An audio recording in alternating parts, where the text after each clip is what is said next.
নৌকা বা ধানের শীষ দুই সাপের এক বিষ। নৌকা গেছে যে পথে ধানের শীষ যাবে সেই পথে, বা জিপ কেটে ফেলা হবে। এটা হচ্ছে সবচাইতে বেশি আলোচিত হয়েছে, যে আপনি এত বড় একজন নেতা হওয়া সত্ত্বেও এই ধরনের মন্তব্য করতে পারেন কিনা। কারণ আপনার অনেক যারা নেতাকর্মী আছে তারা যদি সত্যিই আপনার আদেশ মেনে চলে তাহলে কি পরিস্থিতি তৈরি হবে। প্রশ্ন উঠেছে নির্বাচনটা ফেব্রুয়ারিতে হবে না, টেনশনের জায়গাটা কোথায় সেটা বলছি।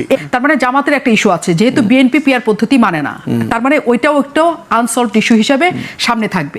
একই সাথে এনসিপি একেবারেই ফেব্রুয়ারিতে নির্বাচন মানে না। আজকে তাদের বক্তব্য পুরো স্পষ্ট হলো, কারণ অনেকদিন পর তারা তীব্র কণ্ঠে কোনো বক্তব্য দিলেন, কারণ বেশ কিছুদিন 5ই আগস্টের পর তাদের আমরা কোনো রকমের সাড়া পাচ্ছিলাম না। তার মানে তারা ফেব্রুয়ারিতে নির্বাচন চায় না, স্পষ্ট। জামাত না চাইলে, এনসিপি না চাইলে, তাহলে আপনি যে একতরফা নির্বাচনের কথা বিএনপির বলছেন, সেদিকে তাকিয়ে নির্বাচন দিবে সরকার? এই দুটো আপনি বলেছেন, জামাত এবং চরমোনাই হচ্ছে এখন বিএনপির পরে সবচেয়ে বড় দুইটা দল। তারা যদি পিআরের বিষয়ে খুবই স্ট্রংলি থাকে যে আমরা সংসদে পিআর চাই, উচ্চকক্ষ ধরেন হচ্ছে না, একটাই সংসদ যেমনি আছে এমনি, এখানে পিআর হবে, এবং তারা যদি এই ইস্যুতে নির্বাচন বয়কট করে, এনসিপি নিম্নকক্ষে পিআর চায় নাই, তারা যদি সংস্কার এবং জুলাই সনদ বাস্তবায়নের পদ্ধতির ব্যাপারে তারা যদি অ্যাডামেন্ট থাকে, তাহলে আলটিমেটলি কি হচ্ছে, বিষয়টা কিন্তু একতরফার দিকে চলে যাবে। তখন সরকারের সামনে এবং বিএনপির সামনে অপশন থাকবে যে বিএনপি যাদেরকে যুগপদে এখন আসন দেয়া নেয়া করতেছে, 3টা 4টা করে থোক বরাদ্দ দিচ্ছে বিভিন্ন দলকে, তারা বিরোধী দলে চলে যাবে, এরকম একটা অপশন হবে। কিন্তু সেটা আদৌ দেশের জন্য এবং বিএনপির জন্য সম্মানজনক হবে কিনা, অন্তর্বর্তীকালীন সরকার কি এই দায়টা নিয়ে একটা ভালো নির্বাচন করবে কিনা, যে গণ অভ্যুত্থানের সকল শক্তি এই নির্বাচনে অংশগ্রহণ যেহেতু করছে না, এইরকম একটা নির্বাচনের দায় আমরা আসলে নেব না। তখন এমন হইতে পারে, প্রফেসর ইউনূস কিন্তু বেশ কয়েকবার দায়িত্ব ছেড়ে দেওয়ার জন্য উদ্যোগ নিয়েছিলেন, উনি হয়তো দায়িত্ব ছেড়ে দিতে পারেন। সিপি চাচ্ছে এগুলো সবগুলো জিনিস সমাধানযোগ্য। স্যাক্রিফাইস করতে হবে, এখানে নেতৃত্ব দেখাইতে হবে, রাষ্ট্রনায়কোচিত নেতৃত্ব দেখাইতে হবে বিএনপিকে, কারণ বাকিরা জানা অর্জন করবে তার থেকে ঐতিহাসিকভাবে বিএনপি না করলে সবচেয়ে বেশি সে লুজ করবে। কিন্তু নিশ্চয়ই, কিন্তু বিএনপিকে যে জায়গাতে এক ধরনের কোণঠাসা করে ফেলা হচ্ছে, এবং বিএনপির বিরুদ্ধে যখন এইসব স্লোগান উঠছে, এবং দেশব্যাপী যখন একটা জরিপ দেখানো হচ্ছে যে বিএনপির জনপ্রিয়তা কমে যাচ্ছে, নানা জায়গায় চাঁদাবাজি, সন্ত্রাসী কর্মকাণ্ড, দখলদারিত্ব, নানা কিছু বিএনপির বিরুদ্ধে অভিযোগ উঠছে, তখন বিএনপি ওই সুবিধাজনক জায়গায় থাকবে কিনা, মানে জনগণের কাছে। বিএনপি আওয়ামী লীগ একই রকম, এটা বলা হচ্ছে এই কারণে। একটা জরিপ গতকাল করেছে ব্র্যাক, তাদের গবেষণা সংস্থা দিয়ে, সেখানে দেখা গেছে যে 5 আগস্টের পরে বিএনপির যেখানে জনপ্রিয়তা 14% বেশি ছিল, সেটা নেমে 2% নেমে 12% এখন। জামাত ইসলামের মানে ভোট দিবে 11% জামাত, 12% হচ্ছে বিএনপিকে। এবং এই যে এই পরিস্থিতিটা তৈরি হয়েছে বিএনপির ক্ষেত্রে, বলা হচ্ছে যে এই যে নানা ধরনের চাঁদাবাজি, সন্ত্রাসী কর্মকাণ্ড, নানা কিছু, এগুলো আসলে আওয়ামী লীগের দলীয় কর্মীরাও সবসময় করত। এই প্রেক্ষিতে বিএনপি এবং আওয়ামী লীগকে একই ঘরানার বলে, নৌকা গেছে যে পথে ধানের শীষ যাবে সেই পথে, বা নৌকা বা ধানের শীষ দুই সাপের এক বিষ। 5 আগস্টের পর এই ধরনের স্লোগান এসেছে নানা সময়ে। এইসব স্লোগান বিএনপিকে কোণঠাসা করার চেষ্টা করা হয়েছে।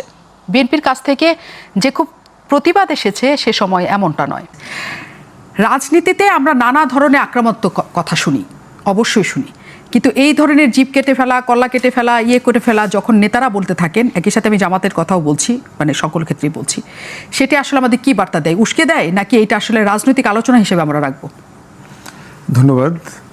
আমার মনে হয় যে হাবিব ভাই যেহেতু বিএনপির রাজনীতি করেন, আমি এটাকে দেখি হচ্ছে জিয়া পরিবারের কিন্তু একটা গুণ আছে। দেখবেন হাসিনা এবং খালেদা জিয়ার মধ্যে যখন তফাৎ করা হয়, তখন দেখবেন যে একটা গুণের কথা সবসময় বলা হয়, যে খালেদা জিয়া কথাবার্তায় খুব মার্জিত, চিৎকার করে কথা বলা, কাউকে আহত করে কথা বলা, তারপরে হচ্ছে কাউকে খোঁচা দেওয়া, উস্কানি দেওয়া, এই ধরনের কোনো কথা দেখবেন খালেদা জিয়া বলে না।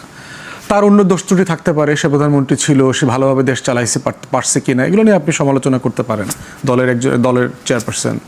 ঠিক একইভাবে দেখবেন তারেক রহমানের কোনো বক্তব্য দেখবেন মানে খুবই আক্রমণাত্মক না, কাউকে অসম্মান করা, অহেতুক কাউকে বকাঝকা করা। এবং যারা ইন্টারনালিও খালেদা জিয়া অথবা তারেক রহমানের সাথে মিট করেছেন, তারা সবাই এই দুজন লোকের ব্যাপারে এই কথাগুলো বলেন। আমি কারোর সাথে মিট করি নেই। একই রকম দেখবেন এরশাদকে আমরা স্বৈরাচার বলি না, এরশাদের ব্যাপারে অনেক বকাঝকা করি, জাতীয় পার্টির রাজনীতি নিয়ে আমরা সমালোচনা করি। এরশাদের সাথে যারা, অথবা জিএম কাদেরের সাথেও যারা নিজেরা খোলামেলা বসছেন, কথা বলেছেন, তারা সবাই বলেছেন তারা আচার আচরণে কিন্তু খুবই মানে ভদ্রচিত আর কি। টাইম ম্যানেজমেন্ট থেকে আরেকজনকে সম্মান দেয়া, এই জায়গাগুলো ছিল। জিয়াউর রহমানের কিন্তু এই গুণগুলো ছিল। এখন একটা বিষয় হচ্ছে যে ওই যে দলটা ওনারা করেন ওই দলের নেতারাই তো বেস্ট এক্সাম্পল। এবং দেখেন গত কয়েক মাস আগে আমি পত্রিকায় দেখলাম যে সম্ভবত প্রথম আলো অথবা অন্য কোথায় তারেক রহমানকে একটা কার্টুন করা হয়েছে। আপনার মনে থাকার কথা, আমরা মানে 1 থেকে 6 প্রতিদিন দেখতাম না খালেদা জিয়ার এরকম মুখটা বাঁকা করে কিন্তু ফ্যাসিবাদ নাই করে দিয়েছিল। তারেক রহমানকে কিন্তু আপনার এরকম মুখ টুক বড় টড়ো করে একটা বিশাল কার্টুন করলো কয়েক মাস আগে।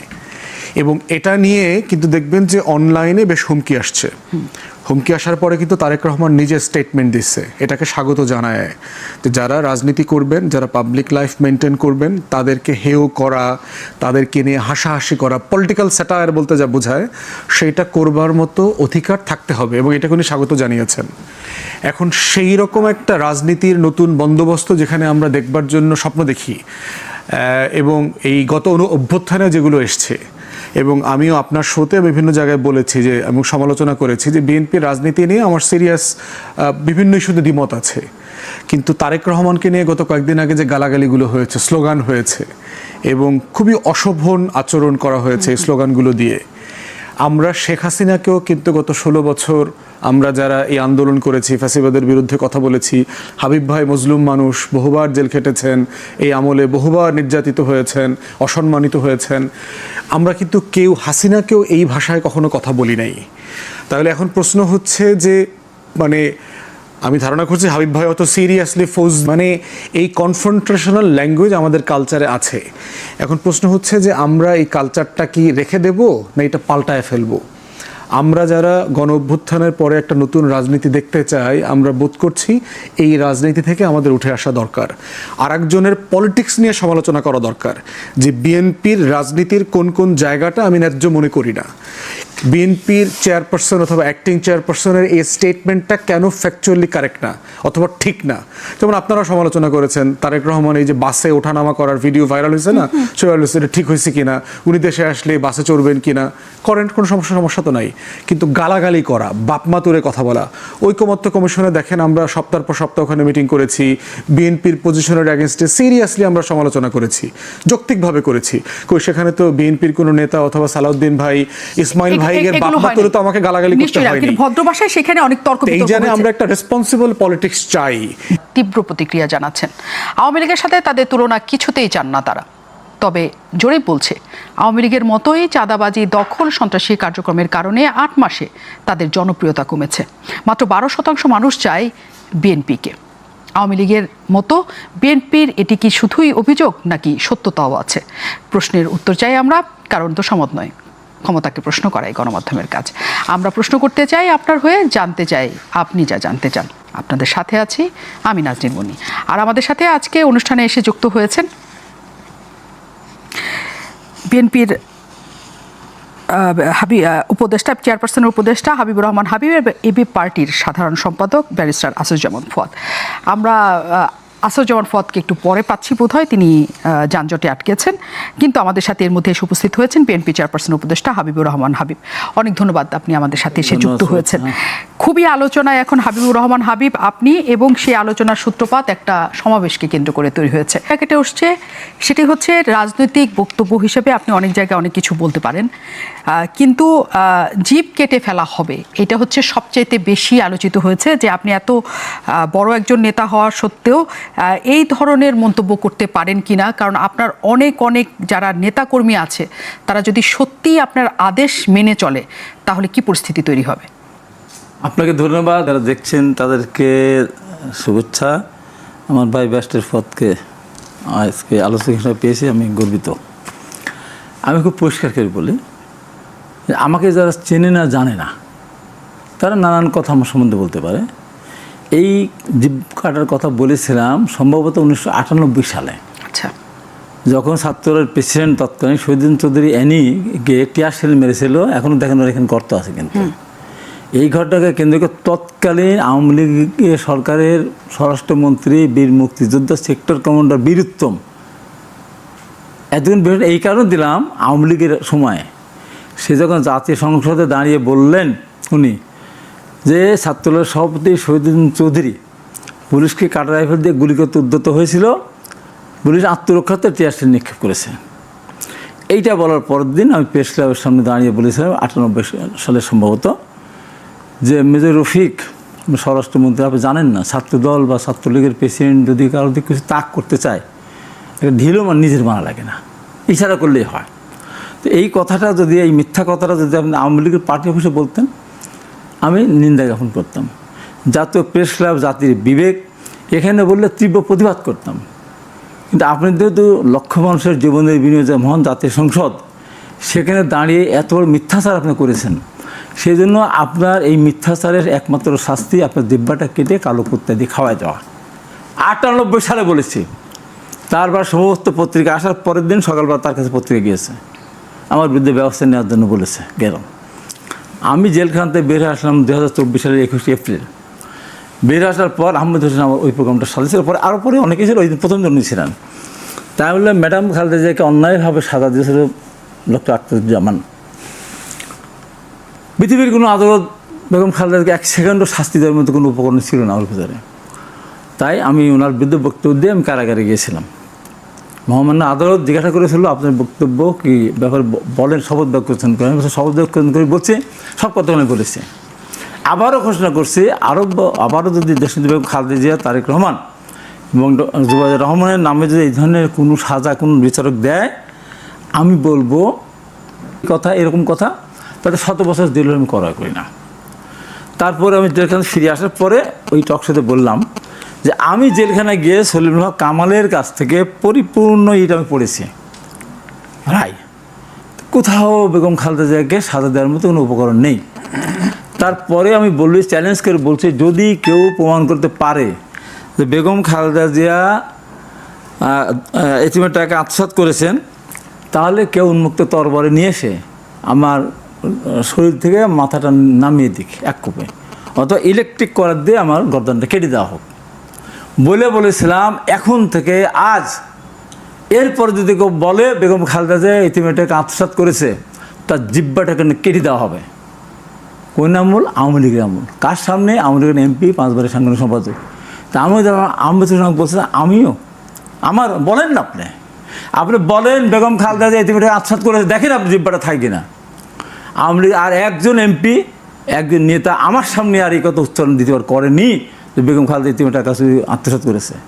সেই আমি যেটা বললেন, এত কষ্ট করলাম, রিমান্ডে গেলাম, বারবার কারাগারে গেলাম, আমার ছোটো ভাই বুদ্ধুকে আমাকে না পেয়ে প্রতিদিন ইলেকট্রিক শক দিত। এই যে টুকু থেকে শুরু করে সিনিয়র নেতারা আমরা কতবার ছেড়ে গেলাম, লক্ষ লক্ষ মামলা খেলাম। আমাদের শহীদ হয়েছে সবচেয়ে বেশি, আমরা হাজার হাজার মানুষ, আমাদের শত শত গুম হয়েছে, হাজার আহত হয়েছে। আমাদেরকে বলে নৌকা ধানের শীষ 2 সাপের 1 বিষ। এটা আমি মানতে পারবো? এটা আমি মানতে পারি? সেই জন্য আমি বলেছি, আমি কারোর নাম বলি নাই, যে বলবে তার। এখনও বলছি, আমার সাথে এই মুহূর্তে আওয়ামী লীগের নৌকার সাথে ধানের শীষের তুলনা যে করবে, এই কথা যে বলবে, আমার কথা ওইটাই থাকবে। কিন্তু এটা আপনি মনে করেন না? কারণ আপনি যদি পরপর বলে থাকেন, বলছি না। হ্যাঁ, এরপর দেখেন জামাতের আমির শফিকুর রহমান কি বললেন, আমাদের দিকে যদি কেউ আঙ্গুল তুলে তার জিব্বাটা ডান হাত না বাম হাতের আঙ্গুল দিয়ে টেনে খুলে ফেলে দেবো। আমি যদি 1 টন অপরাধ করি, ওনার অপরাধ 1000 টন। আমি তো কাটতে চেয়েছি, দ্বিতীয় ডান হাত না বাম হাতের আঙ্গুল দিয়ে জিব্বাটা টেনে খুলে ফেলে দেবো। অপরাধ কার বেশি? তারপরে ডাক্তার মাসুদ যে সেই বক্তৃতা দেন, উনি কী বললেন সেদিন, গিনিস বুকে নাম উঠছে বাংলাদেশের নাম, আরেকটা নাম উঠবে বাংলাদেশের একটা বাংলাদেশ জাতীয় দল। পৃথিবীর দেশে দেশে সরকার বিরোধী আন্দোলন করে বিরোধী দলরা, রাষ্ট্রীয় ক্ষমতা থাকে তার বিরুদ্ধে। একটা মাত্র দল বাংলাদেশে পৃথিবীতে যে ক্ষমতায় যাওয়ার আগেই তার পতনের জন্য সারা বাংলাদেশের সমস্ত রাজনৈতিক দলগুলো ঐক্যবদ্ধ হয়েছে। তাই বলছে বিএনপিকে মাপ চাইতে হবে।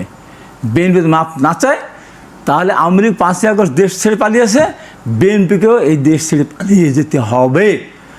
তারপরে বলা হয়েছে, আমাদের পাবনায় স্থানীয় আমির বলেছে যারা, বিএনপি একটা সন্ত্রাসী সংগঠন। এরপরেও কি আমার ওপর একটা বড় কিছু হয়ে গেল? বড় হলো আমারটা। উনি যতদিন আসবেন না ততদিন আমি কারাগারে থাকবো।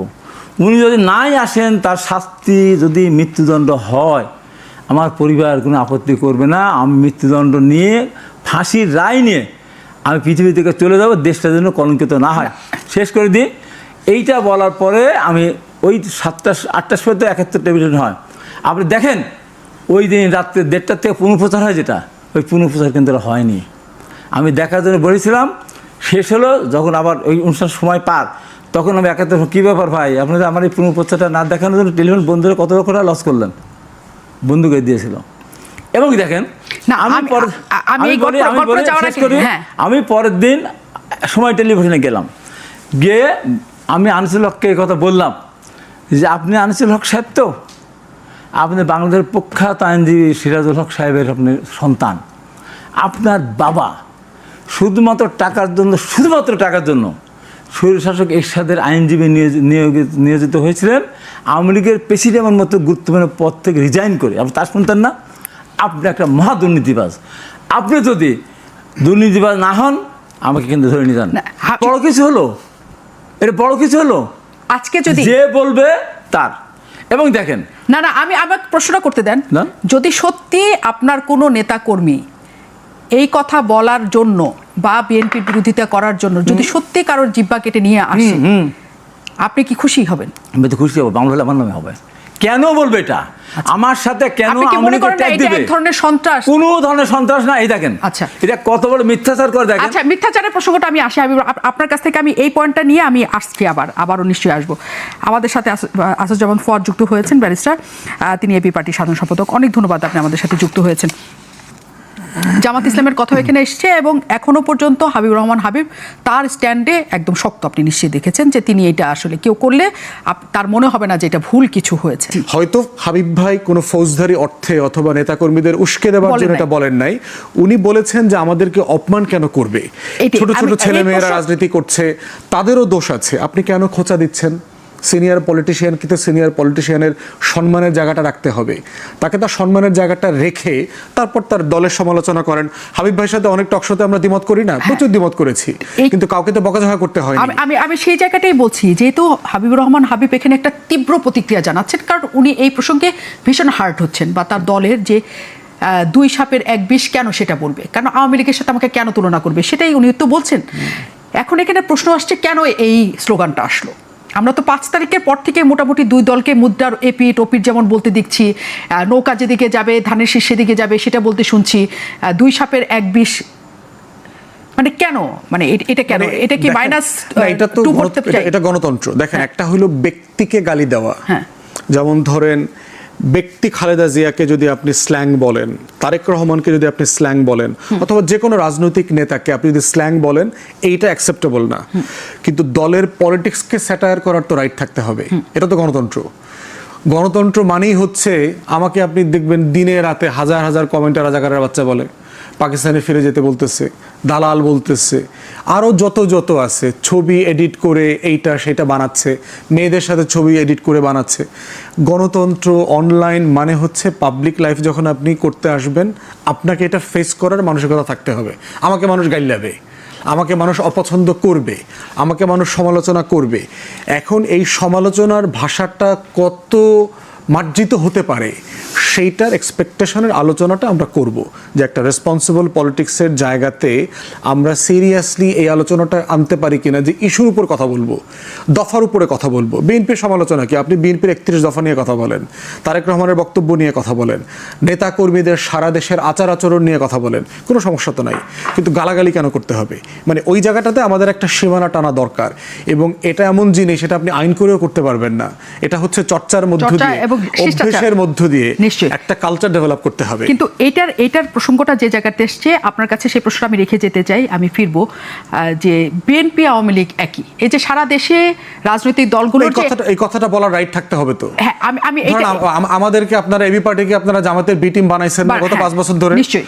তো সমস্যা কি? বানাইছে, আমাকে প্রমাণ করতে হয়েছে যে আমি বি টিম না, সেটা প্রমাণ করবে নাকি এটার তীব্র প্রতিক্রিয়া আসবে সেটা আমি জানতে চাই। এটা বিএনপিকে প্রমাণ করতে হবে যে আমি বদলে যাওয়া দল, নিশ্চয়ই, আমি 31 দফার দল। দল, আমি এমন একটা দল যে আপনি আওয়ামী লীগের সাথে আমাকে মিলাইতে পারবেন না, এটা তাকে তার কাজ, আচরণ, আগামী দিনের গভর্নেন্স, শাসন দিয়ে তাকে প্রমাণ করতে হবে। নিশ্চয়ই। হাবিব ভাইয়ের কাছে আমি জানতে চাই, সেই বদলে যাওয়াটা আওয়ামী লীগের কাছ থেকে আলাদা হতে পেরেছে কিনা বিএনপি। আমি একটু বিরতির পরে যাব, কারণ এর মধ্যেই আপনারা নিশ্চয়ই শুনেছেন নাসরুদ্দিন পাটোয়ারি, এনসিপির নেতা, তিনি বলেছেন যে ফেব্রুয়ারিতে নির্বাচন হবে না। তিনি স্পষ্ট বলেছেন যদি হয় তাহলে যারা মৃত্যু বরণ করেছেন, যারা শহীদ হয়েছেন জুলাইয়ে, তাদের কবর থেকে তাদের জ্যান্ত করে নিয়ে আসতে হবে সরকারকে, তারা সেটি বলেছেন।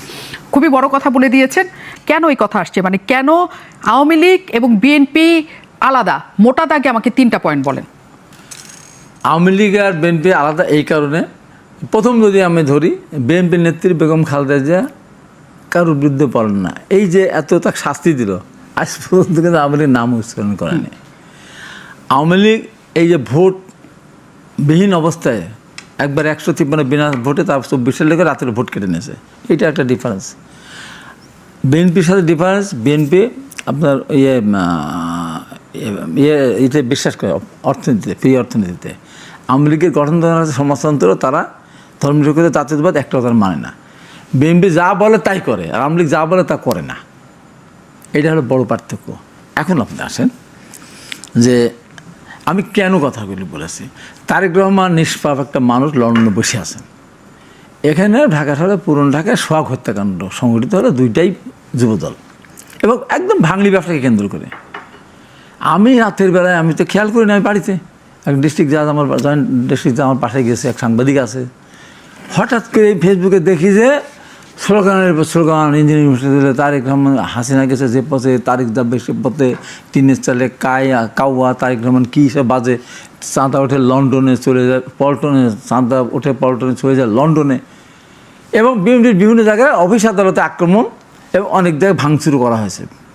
বিল্ডুর কেন, কারণ কি, কারণটা কি? ওই রাত্রিবেলায় তারপরেই মানে বিএনপিকে অবাঞ্ছিত ঘোষণা করেছে। আমি রাতের ভয়ে আমার লোকজন আতঙ্ক, ওই রাতের বেলায় আমি 2:30টায় এক সাংবাদিক আমার পাশে ছিল, সে তার পেজ থেকে আমি তাকে করলাম যে কী হয়েছে থেকে এখানে বিএনপি এখন দায়টা কোথা থেকে আসলো। তারপর দিন তারেক রহমান উনি পরিষ্কার করে বললেন যে ঘটনা যেই ঘটাক তাকে দল থেকে বহিষ্কার করতে হবে এবং তাকে ধরে দিতে হবে, এবং কোনো বিএনপির আইনজীবীরা সেখানে তার পক্ষ নিতে পারবে না। তারপরেও এই মাসুদ বলে ফেললো যে বিএনপিকে মাফ চাইতে হবে, তাহলে আওয়ামী লীগের দেশটা বিতাড়িত। কোন কারণটা কি? এই যে কেন এখন দেখেন যে তারা যে কথাটা বললেন, আরে এইসব বাচ্চা ছেলেবেলাকে জিয়া রহমান কেটেছে খাল, এরশাদের লাঙ্গল, আওয়ামী লীগের কি একটা বিচ্ছিরি একটা কথা। এরাই বলেছে ম্যাডাম খালেদা শাড়ি কাকে দিবে, তারপর তার গহনা কাকে ভাগ করে নিচ্ছে। কোন বিনা অপরাধে এই কাজগুলো যদি বলে, আমরা এত কষ্ট করার পর, এই দেখেন জয়দেবপুরে মারা গেল। আপনার কি মনে হয় না যে এগুলো আসলে, যেটা ফাদবে বলছিলেন, যেগুলো একটা রাজনৈতিক কথা, না, আমি আজকে বলতেছি, এই যে জয়দেবপুরে একজন সাংবাদিক গলাগড়ে হত্যা করলো, সারজিদ আলম পোস্ট দিয়ে দিল, বিএনপিটা করেছে, তারপর তো এখন মামলা হয়েছে। না, আমি আজকে বলতেছি গাজীপুরে আমি পরিষ্কার করে বলেছি যে 200 এক বিশ যারা নৌকার ধানের 201 তারকে দিব্যাটা কেটে দেয়। আমি সারজিদ আলমকে বলি নাই, আমি কাউকেই বলি নাই, যাকে যে বলবে তাকে। অথচ আমি কিন্তু ওই সময় আওয়ামী লীগের সময় স্বরাষ্ট্রমন্ত্রী সরাসরি তার নাম ধরে বলেছিলাম। এটা একটা গেল। এবং আমার পরশু দিনের একটা বক্তব্য, 10 তারিখে একটা বক্তব্য, চাটমোহরে আমাদের হাসান দাফের টুইন কৃষিবিদ, তাকেও আমরা 2 থেকে সরিয়ে চেয়ারম্যান সাহেবের নির্দেশ পর্যন্ত 3-এ দেওয়া হয়েছে। আমি জেলার আহ্বায়ক, তাকে বুঝে ওখানে দেওয়া হয়েছে। ওখানে আমাদের একজন স্বতন্ত্র প্রার্থী হিসেবে দৌড়ায় বেড়াচ্ছে, সে ধানসি করে। আমি দেখো চেয়ারম্যান সাহেব এখানে সরাসরি বলে দিয়েছেন আমাকে তার পক্ষে ইলেকশন করার জন্য, তুমি এগুলো করো না। আমি ঘরের মধ্যে জনসভা না, আমার কর্মী এবং একটা সম্মান দেওয়ার অনুষ্ঠান, আমি বললাম যে এত বছর আমরা নির্যাতিত হলাম, আমরা যদি বিএনপির নেতাকর্মীদেরকে বলি যে নৌকা তো নেই, যাই পারলে ভোট দিতে হবে, সেই নেতা বাড়িতে আসতে পারবে কিনা আমার সন্দেহ। কোন নেতা? বিএনপির নেতা। কার কারণে? বিএনপির কর্মীদের কারণে। বিএনপির কর্মীটা মানবে না, এত অত্যাচার মানবে না। এটাকে সারজিদ আলম বলে ফেললো আমি নাকি বলেছি যে জামাতে ভোট দিলে, লালবেলা ভোট দিলে তার হাত পা ভেঙে দেওয়া হবে, আর বিএনপি ছাড়া কাউকে ভোট দেওয়া যাবে না। আমি আজকে আপনার অনুষ্ঠান থেকে বলছি 2টা, ওইটা আমি সারজিদ আলমের উত্তেজকে বল নাই, ওইটার সারজিদ আলম আমার বিরুদ্ধে একটা পোস্ট দিয়েছে, এটা আমি বলছি এইটা যদি প্রত্যাহার না করে আমি কিন্তু মানহানি মামলা করব। আমি তো তাকে উদ্দেশ্য করে কিছু বলি নাই, আর ওইটা তো অসত্য কথা। আমি আমার কর্মীদেরকে আমার চেয়ারম্যান সাহেব যেহেতু 2 থেকে 3-এ নিয়ে গিয়ে দিয়েছেন, আমার সেই নেতা কৃষক দলের নেতা আন্দোলন সংগ্রামে সে সর্বাগ্রে ছিল, তার পক্ষে আমি বলতে পারবো না আমার কথা, আমার কর্মীদের বলতে পারবো না যে যদি বিএনপির ধানেশের বাইরে ভোট দিতে বলে কোন নেতা, সে কিন্তু কর্মীদের কাছ থেকে বাড়ি যেতে পারবে না। আমি জামাতের কথাও বলি না, জামাতের লোক ভোট দিতে ধানেশে দাঁড়িয়ে পারলে গেলে তাকেও মারতে যায়, কিছু করতে জানে। এই যে বিকৃত, আমি আজ পর্যন্ত একটা কথা কোনো দিন আমি কিন্তু বললেন, যেমন নাসিরুদ্দিন পাটোয়ারি বলেছেন, আজকে আপনি বললেন যে ভোট কোথায় দিবেন না, শহীদদের কবর থেকে উঠিয়ে নিয়ে আসা হবে। একা ওনারা দেশের মালিক, হতে দিবেন না কেন? এখন কতদিনই আপনাদের বিচার হবে, কতদিনই সংস্কার হবে আপনি বলেন? এই যে দেশটা কোথায় যাচ্ছে, দেশের অর্থনীতি কোথায় কোন দিকে যাচ্ছে? আজকে আমার অত্যন্ত, আমি তাকে একসাথে আমার ভালো সম্পর্ক, সালুদ্দিন সাহেব বললেন যে আমরা এই খাদের কেনার থেকে আমাদের অর্থনীতি ঘুরে নিয়ে আসছে। আমি তো একমত না। তাই 1 বছর একটা ইনভেস্টমেন্ট আসে নাই, আমার নতুন কোনো প্রোডাকশন হচ্ছে না, তারা ঘুরে দাঁড়ালাম কোথা থেকে? রেমিটেন্স পাঠাচ্ছে। আমি কোনো ভারী যন্ত্রপাতি ইম্পোর্ট করছি না। ভারী যন্ত্র ইম্পোর্ট করলে আমার অবশ্যই রিজার্ভ কমে যেতে, এইটা তো উন্নতি না। তো এখন দেশটা যতক্ষণ পর্যন্ত একটা নির্বাচন না হবে ততক্ষণ পর্যন্ত কিন্তু আপনার দেশের উন্নয়ন হওয়ার কোনো সম্ভাবনা নেই। কিন্তু তারা চাচ্ছে না, তারা তো স্পষ্ট বলেছে হবে না। তারা বললেই তো হবে না। এই কথাটা কারা বলেছিল? আমরা সবাই মিলে 85 নির্বাচন করলে উপজেলা সব দল বল আমরা চেয়েছিলাম, বিএনপি, তারপরে জামাত সব আওয়ামী লীগ সহ ওই নির্বাচন ঠেকাতে আমরা পারিনি। 86 আওয়ামী লীগ নির্বাচন জামাতকে সাথে করে বিএনপি গেল না, নির্বাচন ঠেকাতে পারেনি। 88 বিএনপি জামাত আওয়ামী লীগ মিলে এর সাথে দল ছিল না, বল ছিল না, শিল্পী ছিল না, সাহিত্য ছিল না, গায়ক ছিল না, গায়িকা ছিল না, নায়ক ছিল না, নায়িকা ছিল না, তারপর আমরা সবাই মিলে ঠেকাতে পারিনি। 1996 সালে ম্যাডাম খালেদা যেটা ইতিহাসে তার নাম লেখা থেকে সন্ন্যাস করে শুধু তত্ত্বাবধায়ক সরকার সংবিধান সংশোধন করার জন্য 15 নির্বাচন করেছিলেন। সেই নির্বাচনও জাতীয় পার্টি আওয়ামী লীগ জামাত মিলেও সেই নির্বাচন ঠেকাতে পারেনি। ম্যাডাম কিন্তু 30 তারিখে পদত্যাগ করে উনি সংবিধান তত্ত্বাবধায়ক সংশোধন করে, যেটি ইতিহাস তার নাম লেখা থেকে সন্ন্যাস করে। 2014 সালে 153টা বিনা প্রতিদ্বন্দ্বিতা নিয়ে গেছে, সব দল মিলে আমরা ঠেকাতে পারিনি। 2018 রাত্রির ভোট কেটে নিয়েছে, ঠেকাতে পারেনি। 2024 সালে আমাদের সব দলকে বাদ দিয়ে আওয়ামী লীগ নির্বাচন করেছেন, ঠেকাতে পেরেছে। তাই বলি যে যতই বলুন না, জনপ্রতিরোধের সম্মুখীন হবে তারা। নির্বাচন ঠেকাতে তো প্রশ্নই ওঠে না। নির্বাচনের তারিখ দেওয়ার জনগণ রাস্তায় নেমে পড়তেন, তারা 17 বছর ভোট দিতে পারে না, তারা বারবার ভোট দিতে পারছে না। জন আকাঙ্ক্ষাকে আপনি একেবারে উড়াইয়ে দেবেন, এটা তো সম্ভব না। আসাদুজ্জামান ফুয়াদ, আপনার কি মনে হয়? বলছেন যে নির্বাচনকে আপনারা ঠেকাতে পারবেন না, যদি হওয়ার কথা নির্বাচন তাহলে হবেই। আসলে এনসিপি যদি চায় নির্বাচন কি বিলম্বিত করতে পারে? না, একটা বিষয় হচ্ছে যে রাজনৈতিক কিছু টেনশন তো আছে, সার্টেনলি, কোনো সন্দেহ নাই, কিন্তু সেটা মোটা দাগে নির্বাচন পিছায় যাবে বলে এখন পর্যন্ত সেই আশঙ্কা আমি করছি না। রাজনীতিতে অনেক মেটাফোর আছে, আপনি যেটা বলছিলেন এর আগে, যে রাজনৈতিক দল নেতাগুলো অনেকগুলো জিনিস বলে, আসলে এটা মিন করে না, অথবা ধরেন নেগোশিয়েটিং টুল আছে। একটা বিষয় দেখেন যে বিএনপি যে জায়গাটাতে এখন আছে নির্বাচনের, এইটা একটা, আমরা যেভাবে একতরফা নির্বাচনের জন্য আওয়ামী লীগকে বলি না, 18 এবং 73 সালের নির্বাচন একতরফা করে নিয়ে গেছে এবং সেটা আনফেয়ারলি করছে। এবারের নির্বাচনটা কিন্তু আপনার ফেয়ার নির্বাচন, সুষ্ঠু নির্বাচনটাই একতরফা হয়ে যাওয়ার সম্ভাবনা আছে। কারণ বিএনপির ইতিহাসে প্রথমবারের মতো তাকে সিরিয়াসলি প্রতিটা আসনে কম্পিট করবার মতো কোনো প্রার্থী নাই। তো সেখানে আমি যেটা দেখলাম যে সব দল যদি একত্রিত হয়ে যায়, তারপরও বিএনপির এগেনস্টে 100 প্রার্থী দেওয়া সিরিয়াসলি ডিফিকাল্ট হবে। বিএনপির সবচেয়ে বড় চ্যালেঞ্জ হবে বিএনপি নিজে, তার বিদ্রোহী প্রার্থী।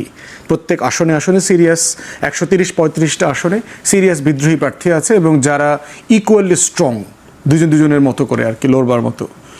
তাহলে সেই রকম একটা একতরফা সুষ্ঠু নির্বাচন কি বিএনপির জন্য সম্মানজনক হবে কিনা? যে আপনি ফাঁকা মাঠে গোল দিয়েছেন, কেউ ছিল না, 280 সিট পেয়ে গেলেন হুট করে, এটা বিএনপির কোনো দোষ না, but this is a reality, এটা হওয়ার সম্ভাবনা আছে। সেখানে আবার দেখেন যে জুলাই সনদ বাস্তবায়ন নিয়ে কিন্তু দলগুলোর ভিতরে সিরিয়াস ইস্যুজ আছে, যে আমরা এগুলো একমত হয়েছি, বাস্তবায়ন কিভাবে হবে। বাস্তবায়নের ব্যাপারে কমিশন যেটা প্রস্তাব করেছে, এটা আসলে বিএনপির প্রস্তাব। আগামী সংসদ 2 বছরের মধ্যে এগুলো বাস্তবায়ন করবে। আমরা যারা বাকিরা আছি, আমরা অনেকেই এই প্রস্তাবের সাথে একমত না। আমরা বোধ করছি যেগুলো সবাই ইতিমধ্যে একমত হয়ে গেছি, সেটার জন্য আমি কেন 2031 সাল পর্যন্ত অপেক্ষা করব। যেমন ধরেন আমরা যদি সবাই ডিসাইড করলাম যে মেয়েদের আসন 50 থেকে 100-তে নিব, তো এটার জন্য আমি 2032 পর্যন্ত অপেক্ষা করব কেন? এটা 2026-এ কেন হবে না?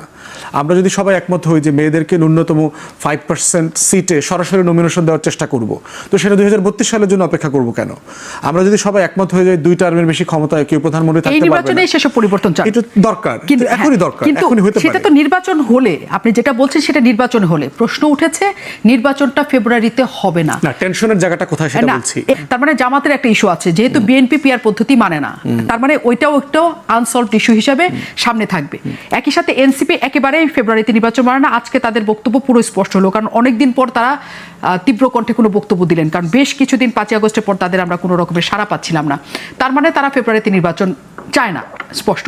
জামাত না চাইলে, এনসিপি না চাইলে, তাহলে আপনি যে একতরফা নির্বাচনের কথা বিএনপির বলছেন, সেদিকে তাকিয়ে নির্বাচন দিবে সরকার? মানে একটা তো বিষয় হইল যে সবাই গেলেও একটা একতরফা বিজয়ের সম্ভাবনা আছে। জি। নির্বাচনটা একতরফাই হয়ে যাবে, একমুখী হয়ে যাবে। এরপরে টেনশনের জায়গাগুলো হচ্ছে যে দুটো আপনি বলেছেন, জামাত এবং চরমোনাই হচ্ছে এখন বিএনপির পরে সবচেয়ে বড় দুইটা দল। তারা যদি পিআরের বিষয়ে খুবই স্ট্রংলি থাকে যে আমরা সংসদে পিআর চাই, উচ্চকক্ষ ধরেন হচ্ছে না, একটাই সংসদ যেমনি আছে এমনি, এখানে পিআর হবে, এবং তারা যদি এই ইস্যুতে নির্বাচন বয়কট করে, এনসিপি নিম্নকক্ষে পিআর চায় নাই, তারা যদি সংস্কার এবং জুলাই সনদ বাস্তবায়নের পদ্ধতির ব্যাপারে তারা যদি অ্যাডামেন্ট থাকে, তাহলে আলটিমেটলি কি হচ্ছে, বিষয়টা কিন্তু একতরফার দিকে চলে যাবে। তখন সরকারের সামনে এবং বিএনপির সামনে অপশন থাকবে যে বিএনপি যাদেরকে যুগপদে এখন আসন দেয়া নেয়া করতেছে, 3টা 4টা করে থোক বরাদ্দ দিচ্ছে বিভিন্ন দলকে, তারা বিরোধী দলে চলে যাবে, এরকম একটা অপশন হবে। কিন্তু সেটা আদৌ দেশের জন্য এবং বিএনপির জন্য সম্মানজনক হবে কিনা, অন্তর্বর্তীকালীন সরকার কি এই দায়টা নিয়ে একটা ভালো নির্বাচন করবে কিনা, যে গণ অভ্যুত্থানের সকল শক্তি এই নির্বাচনে অংশগ্রহণ যেহেতু করছে না, এইরকম একটা নির্বাচনের দায় আমরা আসলে নেব না। তখন এমন হইতে পারে, প্রফেসর ইউনূস কিন্তু বেশ কয়েকবার দায়িত্ব ছেড়ে দেওয়ার জন্য উদ্যোগ নিয়েছিলেন, উনি হয়তো দায়িত্ব ছেড়ে দিতে পারেন, নির্বাচনকালীন একটা সরকার করে দিয়ে উনি আসলে বিদায় নিয়ে চলে যাবেন। সিপি চাচ্ছে এগুলো সবগুলো জিনিস সমাধানযোগ্য। স্যাক্রিফাইস করতে হবে, এখানে নেতৃত্ব দেখাইতে হবে, রাষ্ট্রনায়কোচিত নেতৃত্ব দেখাইতে হবে বিএনপিকে, কারণ বাকিরা জানা অর্জন করবে তার থেকে ঐতিহাসিকভাবে বিএনপি না করলে সবচেয়ে বেশি সে লুজ করবে। কিন্তু নিশ্চয়ই, কিন্তু বিএনপিকে যে জায়গাতে এক ধরনের কোণঠাসা করে ফেলা হচ্ছে, এবং বিএনপির বিরুদ্ধে যখন এইসব স্লোগান উঠছে, এবং দেশব্যাপী যখন একটা জরিপ দেখানো হচ্ছে যে বিএনপির জনপ্রিয়তা কমে যাচ্ছে, নানা জায়গায় চাঁদাবাজি, সন্ত্রাসী কর্মকাণ্ড, দখলদারিত্ব, নানা কিছু বিএনপির বিরুদ্ধে অভিযোগ উঠছে, তখন বিএনপি ওই সুবিধাজনক জায়গায় থাকবে কিনা, মানে জনগণের কাছে। বিএনপি আওয়ামী লীগ একই রকম, এটা বলা হচ্ছে এই কারণে।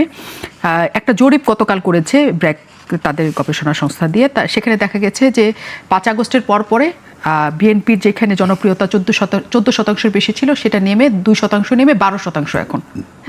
জামাত ইসলামের মানে ভোট দিবে 11% জামাত, 12% হচ্ছে বিএনপিকে। এবং এই যে এই পরিস্থিতিটা তৈরি হয়েছে বিএনপির ক্ষেত্রে, বলা হচ্ছে যে এই যে নানা ধরনের চাঁদাবাজি, সন্ত্রাসী কর্মকাণ্ড, নানা কিছু, এগুলো আসলে আওয়ামী লীগের দলীয় কর্মীরাও সবসময় করত।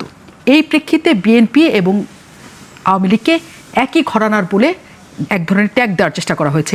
এই অন্তত এই প্রসঙ্গটাকে আপনি মানে প্রতিবাদ করতে চান? এটা যারাই জরিপ করেছে তাই যদি হয়, তাহলে তো এখন তো কারো নির্বাচনে না আসার তো কথা বলো না, উচিত তো তারা বিএনপিতে জনপ্রিয়তা নেই, তাই তো, জনপ্রিয়তা কমে গেছে।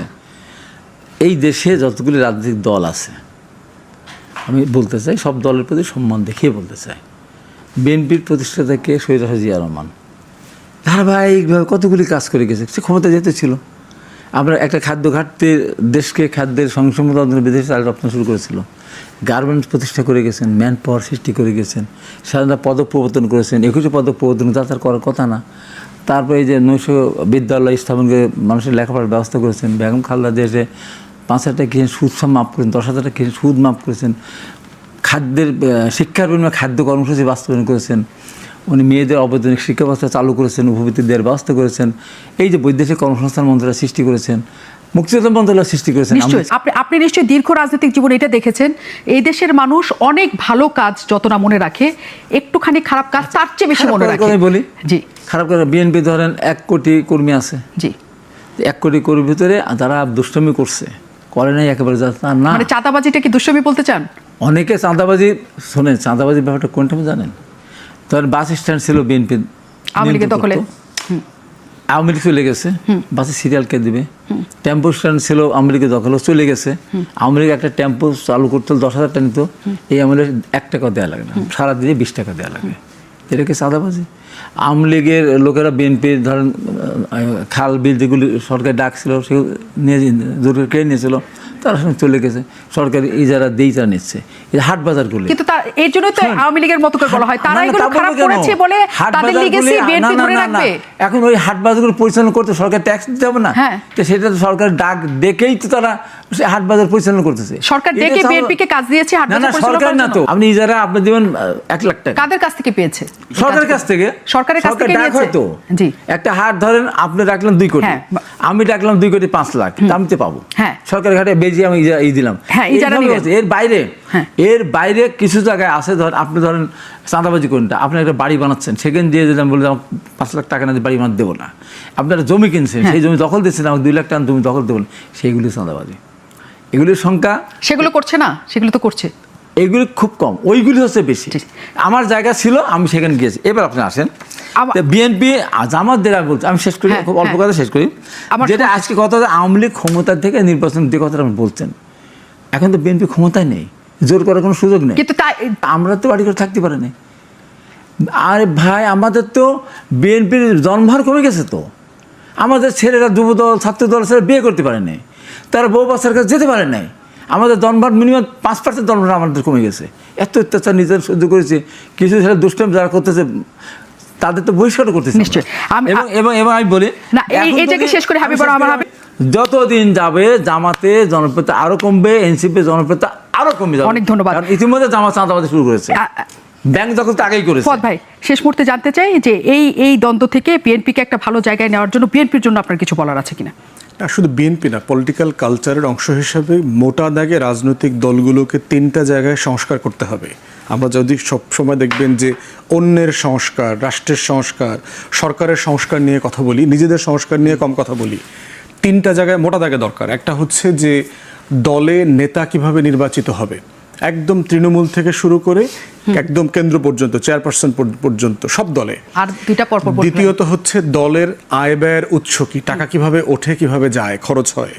দলের বাইরে কথা বলার স্বাধীনতা, গণতান্ত্রিক জায়গা থাকতে হবে। এইটা না থাকলে বাইরে এই প্ল্যাটফর্মগুলো দিয়ে সংস্কার করা সম্ভব হবে না। কেন এই কথা আসছে, মানে কেন আওয়ামী লীগ এবং বিএনপি আলাদা? মোটা দাগে আমাকে 3টা পয়েন্ট বলেন। আওয়ামী লীগ আর বিএনপি আলাদা এই কারণে, প্রথম যদি আমি ধরি, বিএনপির নেত্রী বেগম খালেদা জিয়া কারোর বিরুদ্ধে বলেন না। এই যে এত তাকে শাস্তি দিল, আজ পর্যন্ত কিন্তু আওয়ামী লীগ নাম উচ্চারণ করেনি। আওয়ামী লীগ এই যে ভোট বিহীন অবস্থায় একবার 153 বিনা ভোটে, তার 24 লেগে রাতের ভোট কেটে নিয়েছে, এটা একটা ডিফারেন্স। বিএনপির সাথে ডিফারেন্স, বিএনপি আপনার এতে বিশ্বাস করে, অর্থনীতিতে, ফ্রি অর্থনীতিতে। আওয়ামী লীগের গঠন সমাজতন্ত্র, তারা ধর্মনিরপেক্ষ জাতীয়তাবাদ একটাও তারা মানে না। বিএনপি যা বলে তাই করে, আর আওয়ামী লীগ যা বলে তা করে না। এটা হলো বড় পার্থক্য। এখন আপনি আসেন যে আমি কেন কথাগুলি বলেছি। তারেক রহমান নিষ্পাপ একটা মানুষ, লন্ডনে বসে আছেন। এখানে ঢাকা শহরে, পুরনো ঢাকায় সোহাগ হত্যাকাণ্ড সংঘটিত হলো 2টাই যুবদল এবং একদম ভাঙড়ি ব্যবসাকে কেন্দ্র করে। আমি রাতের বেলায়, আমি তো খেয়াল করি না, আমি বাড়িতে, এক ডিস্ট্রিক্ট জাজ, আমার জয়েন্ট ডিস্ট্রিক্ট জাজ আমার পাশে গেছে, এক সাংবাদিক আছে, হঠাৎ করে ফেসবুকে দেখি যে slogan engineering university, Tarique Rahman, Hasina গেছে যে পথে, তারেক যাবে সে পথে, টিনের চালে কাউয়া, তারেক রহমান কী সব বাজে, চাঁদা ওঠে লন্ডনে চলে যায়, পল্টনে, চাঁদা ওঠে পল্টনে চলে যায় লন্ডনে, এবং বিভিন্ন জায়গায় অফিস আদালতে আক্রমণ এবং অনেক জায়গায় ভাঙচুর করা হয়েছে। বিল্ডুর কেন, কারণ কি, কারণটা কি? ওই রাত্রিবেলায় তারপরেই মানে বিএনপিকে অবাঞ্ছিত ঘোষণা করেছে। আমি রাতের ভয়ে, আমার লোকজন আতঙ্কিত। ওই রাতের বেলায় আমি 2:30টায় এক সাংবাদিক আমার পাশে ছিল, সে তার পেজ থেকে আমি তাকে করলাম যে কী হয়েছে, কি এখানে বিএনপির এখন দায়িত্ব কোথা থেকে আসলো। তারপর দিন তারেক রহমান উনি পরিষ্কার করে বললেন যে ঘটনা যেই ঘটাক তাকে দল থেকে বহিষ্কার করতে হবে এবং তাকে ধরে দিতে হবে, এবং কোনো বিএনপির আইনজীবীরা সেখানে তার পক্ষ নিতে পারবে না। তারপরেও এই মাসুদ বলে ফেললো যে বিএনপিকে মাফ চাইতে হবে, তাহলে আওয়ামী লীগের দেশটা বিতাড়িত। কোন কারণটা কি? এই যে কেন এখন দেখেন যে তারা যে কথাটা বললেন, আরে এইসব বাচ্চা ছেলেকে জিয়া রহমান কেটেছে খাল, এরশাদের লাঙ্গল, আওয়ামী লীগের কি একটা বিচ্ছিরি একটা কথা। এরাই বলেছে ম্যাডাম খালেদা শাড়ি কাকে দিবে, তারপর তার গহনা কাকে ভাগ করে নিচ্ছে। কোন বিনা অপরাধে এই কাজগুলো যদি বলে আমরা এত কষ্ট করার পর, এই দেখেন জয়দেবপুরে মারা গেল। তো আপনার কি মনে হয় না যে এগুলো আসলে যেটা ফাদ ভাই বলছিলেন যেগুলো একটা রাজনৈতিক কথা, রাজনৈতিক স্লোগান বা আমি আজকে বলতেছি এই যে জয়দেবপুরে একজন সাংবাদিক গলাগড় হত্যা করলো, সারজিদ আলম পোস্ট দিয়ে দিল বিএনপিটা করেছে, তারপর তো এখন মামলা হয়েছে না। আমি আজকে বলতেছি গাজীপুরে আমি পরিষ্কার করে বলেছি যে 2 সাপের 1 বিষ, যারা নৌকা ধানের 201 বিষ, তারকে দিব্যাটা কেটে দিল। আমি সারজিদ আলমকে বলি নাই, আমি কাউকেই বলি নাই, যাকে যে বলবে তাকে। অথচ আমি কিন্তু ওই সময় আওয়ামী লীগের সময় স্বরাষ্ট্রমন্ত্রী সরাসরি তার নাম ধরে বলেছিলাম। এটা একটা গেল। এবং আমার পরশু দিনের একটা বক্তব্য, 10 তারিখে একটা বক্তব্য, চাটমোহরে আমাদের হাসান দাফের টুইন কৃষিবিদ, তাকেও আমরা 2 থেকে সরিয়ে চেয়ারম্যান সাহেবের নির্দেশ মতো 3-এ দেওয়া হয়েছে। আমি জেলার আহ্বায়ক, তাকে বুঝি ওখানে দেওয়া হয়েছে। ওখানে আমাদের একজন স্বতন্ত্র প্রার্থী হিসেবে দৌড়ায় বেড়াচ্ছে, সে ধানসি করে। আমি দেখো চেয়ারম্যান সাহেব এখানে সরাসরি বলে দিয়েছেন আমাকে তার পক্ষে ইলেকশন করার জন্য, তুমি এগুলো করো না।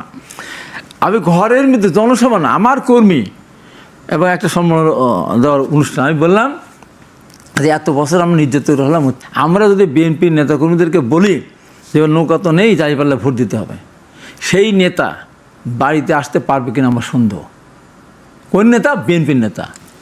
কার কারণে? বিএনপির কর্মীদের কারণে। বিএনপির কর্মীটা মানবে না, এত অত্যাচার মানবে না। এটাকে সারজিদ আলম বলে ফেললো আমি নাকি বলেছি যে জামাতে ভোট দিলে বা লালবেলা ভোট দিলে তার হাত পা ভেঙে দেওয়া হবে, আর বিএনপি ছাড়া কাউকে ভোট দেওয়া যাবে না।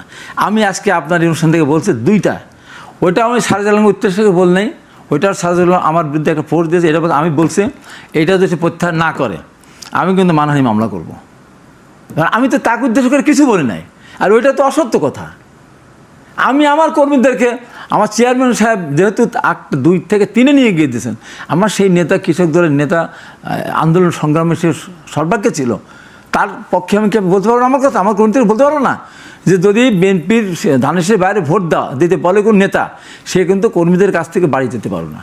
আমি জামাতের কথাও বলি না, জামাতের লোক ভোট দিতে ধানেশে দাঁড়িয়ে পারলে গেলে তাকেও মারতে চায়, কিছু করতে চায় না। এই যে বিকৃত, আমি আজ পর্যন্ত একটা কথা কোনো দিন আমি কিন্তু বললেন, যেমন নাসিরুদ্দিন পাটোয়ারি বলেছেন, আজকে আপনি বললেন যে ভোট কোথায় দিবেন না, শহীদদের কবর থেকে উঠিয়ে নিয়ে আসা হবে। একা ওনারা দেশের মালিক, হতে দিবেন না কেন?